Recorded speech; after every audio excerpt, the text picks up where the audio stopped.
பாலக்காட்டிலேருந்து கொல்லங்கோடு போகிற வழியில் இருக்கிற வடவனூர் அப்படிங்கிற ஊர் தான் எம்ஜிஆர் அவர்களுடைய பூர்வீகம். எம்ஜிஆரோட ஒரு பூர்வீகம் அப்படின்னு சொன்னால் அவருடைய தாயார், அவங்க பாலக்காடு, அதாவது தந்தை தாய் ரெண்டு பேருமே பாலக்காடை சேர்ந்தவர்கள் தான் சொல்கிறாங்க. அவருடைய தாயாருடைய ஊர் தான் அந்த வடவனூர், மருதூர். அது இப்போ வந்து வடவனூர்னு இருக்குது. அவங்க பேரே வந்து மருதூர் சத்யபாமா அப்படின்னு தான் இருக்கிறது.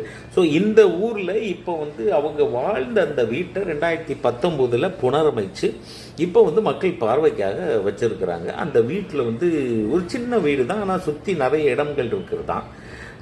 வீட்டில் வந்து நுழைந்த உடனே சைடில் வந்து ஒரு அறை மாதிரி கட்டி அதில் வந்து எம்ஜிஆர் அவர்களுடைய முக்கிய நிகழ்வுகள், வாழ்க்கை நிகழ்வுகளான அந்த புகைப்படங்கள் அதை வச்சுருக்கிறாங்க. அதுக்கப்புறம் அவர் 1936 சதி லீலாவதி அப்படிங்கிற திரைப்படத்தில் நடித்ததுலேருந்து இறுதியாக அவர் நடித்த திரைப்படம் வரைக்கும் ஒரு லிஸ்ட்டு வச்சுருக்காங்க, திரைப்பட லிஸ்ட்டு.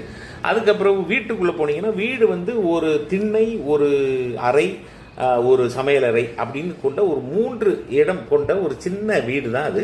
அந்த வீட்டில் உள்ள நுழைஞ்ச உடனே, திண்ணையை தாண்டி நுழைந்த உடனே முக்கிய அறையில் வந்து எம்ஜிஆருடைய ஒரு சிலை வைத்திருக்கிறாங்க, மார்பளவு சிலை. அதுக்கப்புறம் உள்ளே போனீங்கன்னா அந்த வீட்டினுடைய பின்புறத்தில் அவங்க தாயாரும் தந்தையாருடைய சிலை வைத்திருக்கிறாங்க, கோபாலமேனன் அவர்கள். அதுக்கப்புறம் தாயார் வந்து சத்யபாமா அவர்கள்.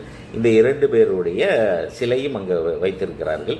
இது போக அங்கே அப்படின்னா ஒரு அங்கன்வாடி வந்து செயல்பட்டுட்டு வருது, சின்ன குழந்தைங்களுக்கான அங்கன்வாடி, அவருடைய பெயர்லேயே அது வந்து செயல்பட்டுட்டு வருது.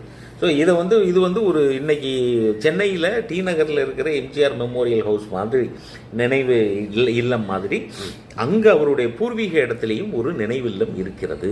இதை வந்து கேரளா, அந்த பாலக்காடு சைடு போகிறவங்க, பாலக்காடு டு கொல்லங்கோடு இப்போ சைடு போகிறவங்க இதை ஒரு பார்வை இட்டுட்டு போகலாம்.